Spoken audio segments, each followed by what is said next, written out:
ദിവസമായി നമ്മളിങ്ങനെ നോക്കിയിരിക്കുകയായിരുന്നു ഈ പഴം. അപ്പോൾ പിന്നെ അതിനടുത്തൊന്ന് മോഡിഫിക്കേഷൻ ചെയ്ത് ഒരു റിച്ച് ആക്കാൻ വിചാരിച്ചിട്ട് സിമ്പിളായൊരു കേക്ക് ഉണ്ടാക്കി. അത് പഴം നന്നായി മാഷ് ചെയ്തിട്ട് അതിക്കൊരു മുട്ടി ഒഴിച്ചിട്ട് നന്നായി മിക്സ് ചെയ്യണം. അത് മിക്സ് ചെയ്ത് വന്നാൽ നമുക്ക് അതിക്ക് പഞ്ചസാരയും അതേമാതിരി ഓയിലും ഒഴിച്ച് കൊടുത്തിട്ട് നന്നായി മിക്സാക്കിയിട്ട് ഈ പഴം നന്നായി അലിയണം. അങ്ങനെ മിക്സാക്കി അല്ലാതെ നമ്മൾ അരച്ചെടുക്കൊന്നും വേണ്ട.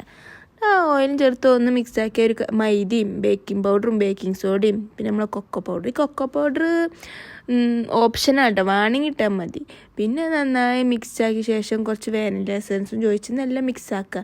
പാൽ ആവശ്യം ഉണ്ടെങ്കിൽ നമ്മൾ ബാറ്റർ തിക്കാണെങ്കിൽ മാത്രം പാൽ ഒഴിച്ചാൽ മതി, അതിൻ്റെ ആവശ്യമൊന്നുമില്ല. അല്ലെങ്കിൽ കുറച്ച് പാൽ ഒഴിച്ചിട്ട് മിക്സ് ചെയ്തിട്ട് നമ്മൾ ഏത് പാത്രത്തിലാണോ ബേക്കിന് അതിക്ക് കുറച്ച് നെയ്യ് ഓയിൽ അല്ലെങ്കിൽ ബട്ടർ തടവി അതിക്ക് ഒഴിച്ചിട്ട് മേലെ ഏതെങ്കിലും ചോക്ലേറ്റോ അല്ലെങ്കിൽ ചോക്കോ ചിപ്സ് ഉണ്ടെങ്കിൽ അതൊന്നും ചേർത്തിട്ട് ബേക്ക് ചെയ്തെടുക്കുക.